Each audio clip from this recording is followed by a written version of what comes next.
Selamat datang di channel Sin Costa. Salah segmen. Mohon maaf ya. Sorry. Ya, Anda di sini hanya tamu ya. Oke. Saya kira ini Oke. channel sendiri. Salah. Nanti kalau misalnya mau promosi channel sendiri ada. Iya, emang itu tadi sempilan aja sih. Oke. 9. Halo teman-teman, welcome back to 1001 Perspectives of Life. Di segmen Pillow Talk ini, yang entrepreneurs kita punya tamu istimewa. Nah, emang Mas Firman tahu Pillow Talk artinya apa? Tahu judul lagu. Judul Oh lagu. iya benar juga. Bener nggak sih? Bener kok. Mirip kan? Bener kok. Cuman kalau di sini Mirip kan sama bantal. Iya. Ya, boleh. Tapi kalau di sini Pillow Talk adalah having serious conversation with young leaders, young entrepreneurs, and young influencers in comfort with a pillow. Oh. Itu. Kill Nah, channel. sekarang boleh mungkin perkenalan dulu Mas Firman. Oke, singkat aja kali ya. Ya, boleh. Semuanya perkenalkan, nama saya Firman Syahda Pitupulu, seorang papa muda Oke. yang sehari-harinya suami dari istri yang sangat cantik dan baik, juga seorang ayah dari satu anak, on the way 2, doain kemungkinan minggu-minggu ini lahiran anak kedua. Serius, alhamdulillah, ikut senang. Terus lagi itu juga kerja di salah satu perusahaan multi finance, sama lagi jalanin usaha buka kedai kopi. Buka kedai kopi. Iya. Jadi Mas Firman ini adalah bos kopi, abang kopi. Ya. Tukang kopi. Tapi nggak keliling. Tapi nggak keliling Nggak ya. keliling, Oke. Nah Mas, penasaran nih sebenarnya tuh apa sih yang membuat Mas itu tuh mau memulai bisnis kopi ini? Maksudnya kan bisnis tuh ada macam-macam ya. Yep. Orang sekarang jualan juga macam-macam. Ada yang makanan, ya kan. Terus ada yang sekarang mulai jualan baju. Iya. Nah kenapa Mas kopi? Sebenarnya sih kenapa spesifiknya kopi? Karena kan sebenarnya kalau ditarik mundur, teman-teman yang ngajakin buat join dia buat buka bisnis itu udah cukup banyak, udah cukup lama juga sih sebenarnya. Dari mulai awal-awal karir di dunia kerja juga ketemu teman-temannya juga memang sebenarnya mindsetnya pengen buka usaha, teman-teman yang lain. Tapi pada saat itu diajakin masih belum kepikiran sama sekali sih gitu loh. Nah, terus kenapa akhirnya sekarang buka kedai kopi ini? Setahun terakhir sebelum buka kedai itu lagi rutin banget ada salah satu kedai kopi di daerah Pamulang. Hampir tiap hari sih bisa dibilang kesana gitu loh. Ngobrol, ada ketemu teman, pokoknya selalu di sana deh.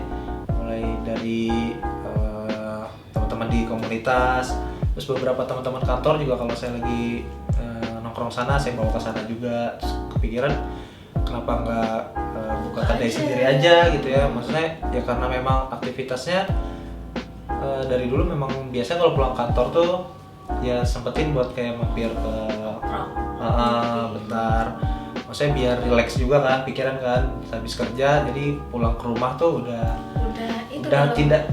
nggak bawa apapun lagi nih dari beban bebannya tuh udah ditaruh aja semuanya. Ya semuanya udah relax. ditaruh, semua masalahnya pulang juga udah tenang. Terus justru malah dari kayak gitu nemu banyak ide-ide atau inspirasi misalnya mau ngapain di masa depan. Terus salah satunya ya akhirnya kepikirannya buka kedai kopi yang sekarang jalan, itu juga dari pas nongkrong di kedai kopi itu awalnya. Keren banget ya. Jadi sebelum misalnya nih Mas Firman kan udah menjalani berarti ini udah mulai kapan memulai kalau misalnya berkecimpung di komunitas kopinya kopinya kan sudah lama, tapi untuk memulai kedai kopinya itu sejak kapan? Kalau untuk kedainya sendiri sebenarnya masih baru banget sih. Kalau operasional bukanya sebenarnya justru di bulan Mei kemarin, bener-bener pas lagi di tengah-tengah pandemi corona itu kita buka. Justru malah buka. Iya, karena kan ada yang bilang di setiap tantangan atau di setiap rintangan pasti tetap ada peluang gitu loh. Nah, ya peluang itu juga yang coba kita lihat, karena kan saya jalanin kedai ini kan nggak sendiri, bertiga. Awalnya bertiga, walaupun sekarang udah berlima, ada hire 2 orang lah karyawan buat bantu. Nah itu kita ngeliat awalnya ragu nih Jang, karena pengen bukanya justru di awal tahun 2020. Ya di awal tahun 2020 sebenarnya pengen bukanya. Tapi terus ya masih ada beberapa yang perlu disiapin lagi, jadinya mundur. Terus rencana buka itu di bulan Maret. Nah ternyata kan corona lagi awal-awal meledak-meledaknya itu justru di bulan Maret kan. Akhirnya ya udah di bulan Maret, justru di saat semuanya udah well prepare banget untuk buka, terpaksa benar-benar harus kita break dulu justru. Jadi belum buka pun udah harus break pada saat itu. Akhirnya kita tunda. April benar-benar bisa dibilang dilepas nih si bisnis ini. Maksudnya benar-benar kita di grup pun nggak pernah bahas sama sekali bisnisnya. Terus kita nggak bahas nih kedepannya gimana. Cuma akhirnya siapa yang mencetuskan? Udahlah, ayo kita mulai sekarang. Nah, ada 2 yang joinan sama saya ini, 2 orang itu akhirnya main ke rumah. Pulang ke rumah, terus sharing-sharing, terus kita coba brainstorm juga ke depannya mau gimana. Terus akhirnya udah saya ambil keputusan buat yaudah kita per 1 Mei kita jalanin aja. Jadi intinya mau laku, mau rugi, mau berhasil, udahlah pokoknya maju dulu aja. Ya, nah dan awalnya akhirnya kita sedikit merubah konsep menyesuaikan sama kondisi. Awalnya kan ini benar-benar kedai kopi ini offline kan sebenarnya, maksudnya memang buka cafe gitu ya nongkrong aja. Cuma karena kondisi pandemi, akhirnya kita pikir ya udah kita hajar di online aja dulu. Justru kita pelajarin lagi lebih dalam terkait strategi marketing di dunia online-nya. Jadi kayak GrabFood, GoFood atau iya justru iya akhirnya di bulan Mei itu per 1 Mei kita mulai bisnisnya itu justru dari online. Dari GoFood, terus main literan juga kita kencengin. Udah malah justru awal-awal fondasi bisnisnya justru kebentuknya di situ. Nah kalau boleh tahu, siapa tahu nih viewersnya penasaran sebenarnya kedai kopinya Mas Firman tuh apa sih? Boleh dong disebutin? Kedai kopinya itu bisa teman-teman cek di Instagram kita itu di @kopisedulur, sedulurnya pakai H, kopi sedulur _ Oke, nanti juga ada linknya kok di bawah ini. Jadi teman-teman yang penasaran dan mau pesen silakan pesen.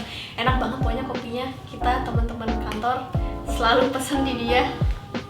Nah berarti kan persiapannya tuh cukup panjang, cukup banyak, bisa jadi juga cukup berat. Apa aja sih yang harus dipersiapkan? Karena kemarin kan harusnya dibuka Januari, belum jadi, Maret mau dibuka, nggak jadi pula. Apa sih persiapannya? Sebenarnya sih kalau untuk persiapan ya banyak banget sih memang kalau mau didetailin gitu ya. Cuma kalau yang dari pengalaman sendiri justru yang menurut saya perlu benar-benar mungkin buat teman-teman yang baru mau mulai buka bisnis gitu ya. Pertama kali banget adalah mungkin bisa bertanya lagi sih sama diri sendiri gitu loh. Maksudnya apa bener gue mau buka usaha? Terus kalau misalnya memang jawabannya adalah pengen buka usaha, apa bener usaha ini yang pengen gue jalani gitu loh. Terus tanya juga sama diri sendiri, seberapa jauh sih kemampuan kita untuk jalanin usaha ini. Terus kira-kira kedepannya kira-kira halangan atau rintangan apa sih yang bakal gue temuin kalau misalnya gue jalanin usaha ini gitu loh. Karena menurut saya pribadi ya, walaupun bisnisnya juga masih hitungan masih hijau banget ya, bisnisnya ini masih muda banget, tapi tetap terasa sih gitu loh. Maksudnya naik turun ya, makanya mungkin kalau bisa sharing ke teman-teman, yang paling penting itu justru dari sisi gimana kita tuh punya endurance berbisnisnya tuh yang tinggi banget. Makanya perlu banget sih bertanya sama diri sendiri. Berarti ini bener-bener yang gue mau atau enggak sih? Soalnya kan kita coba-coba, oh ternyata cuma sebulan 2 bulan ya sama aja bohong ya. Ya, makanya endurance dalam berbisnisnya benar-benar harus tinggi banget gitu loh. Walaupun kayak kalau ngomongin bisnis secara teknis kan mungkin kita butuh modal ya kan, terus harus mungkin idenya harus yang brilian banget gitu. Cuma kalau menurut saya yang paling penting adalah dari sisi endurance berbisnisnya sih, karena takutnya kalau modalnya ada gitu kan, idenya juga mateng, tapi kalau ternyata pas jalanin ternyata tidak sesuai ekspektasi, kita gagal. Nah, endurance berbisnis kita nih yang baru bekerja gitu loh, kuat nggak nih ketemu challenge yang segede itu gitu. Iya benar-benar, karena terutama kalau misalnya kopi kan ya udah ada cukup banyak tuh Yep. saingannya kan. Jadi kalau misalnya pertama kali kita coba terus misalnya belum laku atau belum sesuai sama target kita, kalau misalnya kita kecewa habis itu nggak dicoba lagi, ya kasihan kitanya juga kan. Gitu, kayak Betul. semuanya di awal-awal sia-sia. Jadi kita harus benar-benar meyakini diri, oke, gue mau maju, gue mau bisnis ini, terus baru benar-benar dijalanin gitu ya. Oh my god, keren banget. Nah, kalau menurut Mas Firman nih udah sesuai sama passion gak sih jualan kopi ini? Atau sebenarnya malah lebih suka kantoran? Atau mungkin ada passion yang lainnya sebenarnya mau dikejar? Sebenarnya kalau ditanya passion gitu ya, sering banget sih Mas saya berbenturan sama kata passion ini gitu ya. Cuma kalau mau jujur-jujuran sebenarnya buka usaha kedai kopi ini sih sebenarnya bukan passion sih. Karena kalau boleh jujur gitu ya, saya sendiri tuh masih merasa bahwa pengetahuan saya tentang menjadi seorang barista yang baik dan benar, terus pengetahuan tentang seluk-beluk kopi yang ada di Indonesia, terus cara menyajikannya seperti apa, itu juga saya kalau boleh jujur masih cukup minim lah gitu loh. Dasar awalnya memang ngejalanin ini dengan happy gitu kan, yang ngejalaninnya walaupun secara sadar sih menurut saya ini bukan passion gitu loh. Cuma saya menggeluti bisnis ini benar-benar dari hati, jalaninnya juga ngerjainnya ya dengan senang hati aja, dengan nikmat gitu loh. Untuk memulai bisnis kan maksudnya ya itulah tadi kita udah bahas challenges-nya kan banyak tuh ke depannya. Sebenarnya gimana sih caranya biar kita tuh bisa pede untuk minimal memulai lah. Dan mungkin kita juga bisa tanya nih sama circle terdekat kita kan, yang mungkin nantinya akan jadi benar-benar support system kita kan dalam ngejalanin bisnis ini kan. Kita tanya maksudnya apakah memang niat kita untuk buka ini dengan kemampuan yang kita punya kira-kira seperti apa gitu loh. Kan mereka kan pasti akan memberikan jawaban yang jujur gitu kan. Ternyata kalau memang masih ada kekurangan kan itu kan bisa kita pelajari lagi lebih dalam. Jadi bikin kita makin pede lagi gitu loh, dan akhirnya nggak hanya pede yang kita dapetin, tapi secara kemampuan pun kan juga akhirnya semakin menambah juga kan. Oke. Jadi intinya berjalan dulu, nanti kalau misalnya kita udah semakin tahu, semakin tak banyak hal yang kita pahami, justru malah semakin pede. Iya, karena kalau yang saya sering banget saya pelajarin gitu ya, ada satu kalimat dari salah satu pengusaha yang udah sukses juga sih, katanya buka usaha yang paling bagus itu adalah ya dibuka gitu loh, bukan yang ditanyain terus atau dipikirin terus gitu loh. Jadi buka dulu aja, karena kan ya kesuksesan dari usaha kan semua berproses kan. Jadi caranya belum tahu juga kan nih nantinya akan sukses atau enggak, atau apakah memang udah pasti gagal kan, kita nggak tahu nih. Tapi seenggaknya ya coba dulu aja. Kita nggak pernah tahu kalau misalnya kita nggak coba. Yep. Gitu. Oke. Nah ini kan sebenarnya Mas Firman menurut saya sih udah well known di sekitar kantor. Berarti kan ada tuh cara-cara marketing tertentu. Nah gimana sih caranya mengembangkan skill marketing itu? Maksudnya kita punya produk, kalau misalnya kita cuma punya produk yang bagus banget tapi nggak kejual karena orang-orang nggak tahu, itu kan ya sama aja bohong kan. Jadi memang skill marketing itu cukup penting. Nah gimana sih caranya Mas Firman ini mengembangkan skill marketing atau cara marketingnya gimana? Kalau paling gencarnya dari sosial media. Sosmednya pakai apa? Ada Instagram, Twitter baru mau jalan, sama ya di WhatsApp baru terakhir. Itu TikTok sambil gini. TikTok belum sih, belum kepikiran. Ada sih beberapa teman yang udah kayak nyaranin atau malah nawarin gitu kan. Gue buatin TikToknya gitu ya, tapi pakai produk lo gitu. Udah beberapa udah ada sih yang minta buat join gitu, tapi belum. Jadi masih sejauh ini masih di Instagram sih, promosi awalnya masih di Instagram. Adminnya siapa tuh? Mas Firman sendiri nggak? Enggak. Ada adminnya sendiri? Iya, ada adminnya. Sekarang kan awalnya kan kita bertiga cowok semua. Sekarang hire karyawan 2 cewek. Sengaja hire-nya tuh Lala S1 perempuan, iya nggak? Enggak juga sih. Takut dia ditonton istri, iya. Enggak dong. Enggak, maksudnya ya, cewek karena ada beberapa ini juga sih, maksudnya job desk-nya yang memang harus di luar feminim. yang kita kerjain gitu. Karena kan beberapa hal-hal yang masih terkait agak-agak berat gitu ya, itu kan kita handle semua. Salah satunya itu buat ngelola akun sosial media gitu kan.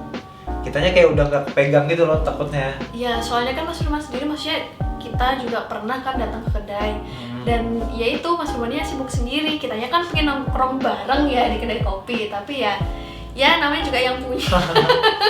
Ya alhamdulillah Yang sekarang bikin. udah ya berlima sih sekarang. Kan udah berlima, jadi udah nggak sehektik dulu lah ya, Enggak.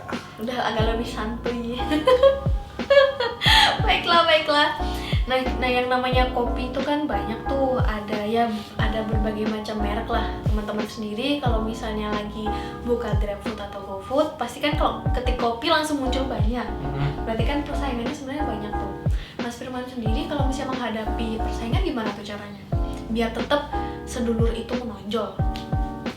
Nah kalau persaingan nih Jeng, sebenarnya kalau kita ngomongin persaingan tuh udah kayak satu paket gitu loh, sama jalanin usaha kan, kayak udah sepaket. Nah itu bisnis pasti challenge-nya. ya udah, persaingannya itu udah harus kita sadarin tuh gimana kalau ketika menjalani usaha persaingan ini udah pasti jadi satu paket sama kita kan. Nah cuma mungkin yang ada beberapa poin plus juga mungkin yang bisa kita ambil gitu ya, ketika ada persaingan berarti akan ada bahan evaluasi nih buat kita gitu loh. Karena kan kita jangan juga ketika persaingan yang dilihat justru sisi negatifnya kompetitor gitu kan, atau tapi kayak dia bagusnya apa sih gitu? Iya, justru bagusnya dia apa? Mungkin dari kalau kayak misalnya yang jadi kompetitor kopi gitu kan, mungkin kan saya bisa lihat selain rasa gitu ya, mungkin bisa dilihat cara kemasannya, terus cara dia itu tadi promosi di sosial media, itu kan bisa kita pelajarin kan. Jadi justru dari persaingan menurut saya banyak nilai positif yang bisa bikin dari masing-masing produk nih akhirnya semakin bagus gitu loh. Nah, semakin bagusnya ini kan akhirnya ya bikin makin bingung si konsumen juga kan, akhirnya mau beli di mana gitu. Karena menurut saya nggak hanya dari sisi harga atau rasa aja sih yang bikin si konsumen akhirnya memilih buat gue beli produk A deh atau gue beli produk B. I see. Itu udah pasti sepaket sih kalau persaingan mah. Sudah harus siap kita. Tapi sebelum membuka kedai kopi ini, pernah nggak sih sebelumnya kayak jualan yang lain? Wah sering banget. Mungkin kan banyak orang bilang ya darah Sumatera kayak darah dagang. Oh iya. Nggak tahu sih, saya sering begitu ya. Oke. Terus. Itu kalau jalanin usaha tuh dari kecil banget ya. Kan dulu waktu masih zaman kecil tuh kan zaman main gundu tuh. Oke. Kan? Nah itu gundu tuh saya justru mainnya nggak sering main. Tapi justru udah jadi jualan gundunya. Itu karena pengedar gundu. Itu dari kecil tuh udah jualan gundu, terus jualan gambaran. Gambaran yang dulu beli lembaran gitu tuh yang digunting-guntingin dulu. Itu saya udah jualin itu. Terus pas awal-awal kerja itu juga jual clothingan kaos. Karena kan ada kerjasama juga tuh sama teman. Jadi teman punya kayak percetakan. Terus saya suka desain iseng-iseng nih, kayak misalnya buat kaos desain iseng-iseng aja, saya kasih ke teman saya nih yang punya percetakan, sama dia didesain ulang, dirapiin, saya tawarin ke teman, itu dijual. Itu nggak jual sih, maksa sih sebenarnya itu. Jadi kayak saya cuma obrolan kosong gitu kan, mau kaos nih, mau stiker nih, ini. Nah, kayak gini tuh biasanya udah langsung saya tangkap nih. Wah, berarti ini mau bikin stiker ini nih. Langsung saya bikin aja, besok saya kasih taruh di mejanya. Oh iya. Jadi harus itu ya. mencari kesempatannya tuh juga Iya. harus jeli. Terus pernah jalanin tour travel juga sendiri. Tapi hanya di cakupannya itu hanya di Bromo sama Malang. Lo dulu tuh di Bromo? Enggak, karena enggak di Bromo. Maksudnya buat trip ke tripnya Bromo ke sama Bromo. Malang. Terus Iya. pakai mobilnya Mas Firman gitu? Enggak, ada yang Ada yang sewa punya. di sana. Karena pertama kali banget itu masih kuliah semester berapa ya? Semester awal lah. Diajak sama senior di kampus. Ayo kita bikin Enggak, travel gitu. diajaknya ke sana maksudnya. Oh. Liburan ke Bromo. I see. Pertama kali diajak liburan ke Bromo ke sana. Nah, karena saya orangnya tuh kepoan, Keepers. terus akhirnya tanya-tanya lah maksudnya sama orang sana. Terus ya udah sok kenal, sok deket aja gitu loh, minta kontaknya buat ini itu. Nah, terus Jalan dari- berapa lama tuh? wah cukup lama sih. Saya sempat 2 tahun. akhirnya 4 tahun, 5 tahun.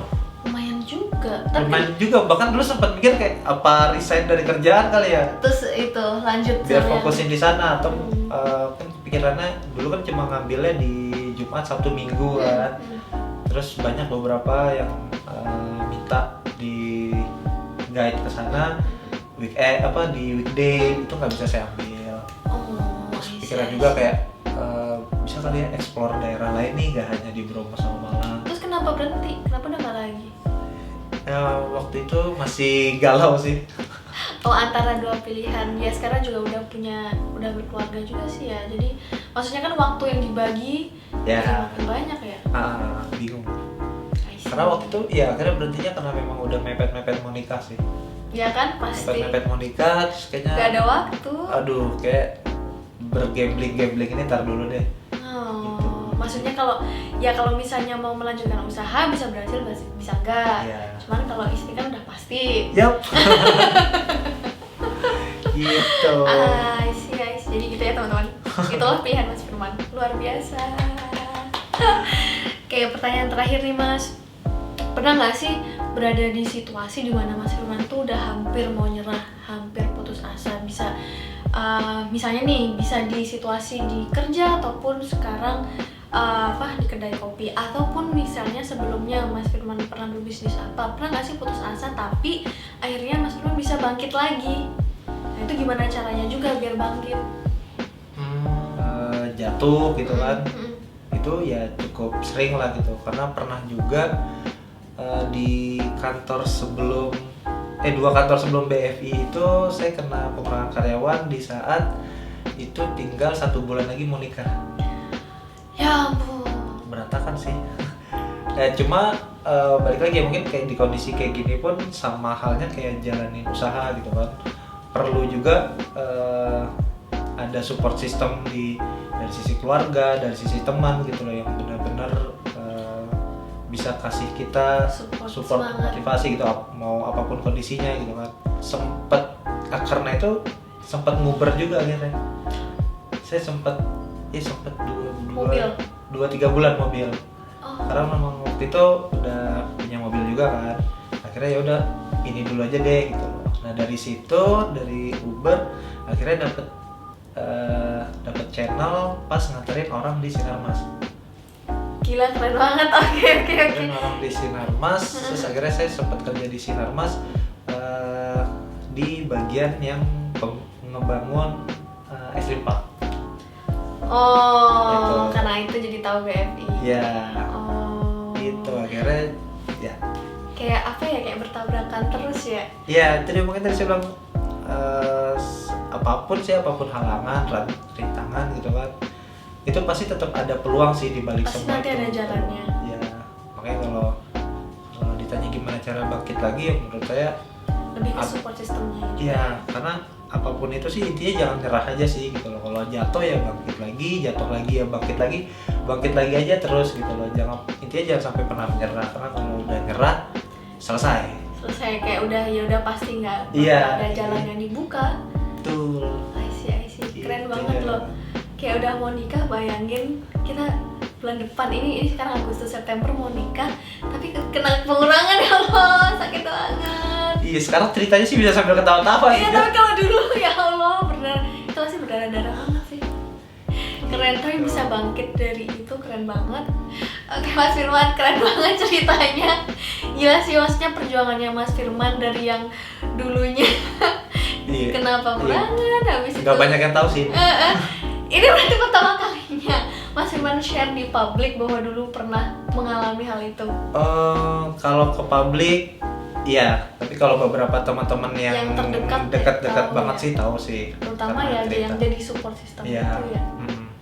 Baiklah, jadi teman-teman, pesannya hari ini adalah jangan pernah menyerah walaupun dalam kalian kondisi seburuk apapun, kalian pasti nanti ada jalannya asalkan terus berusaha. Thank you so much Mas Firman. Thank you aja. Teman-teman, semoga dapat manfaatnya dan kita ketemu lagi di episode berikutnya. Don't forget to subscribe and like and share. Subscribe. Cut.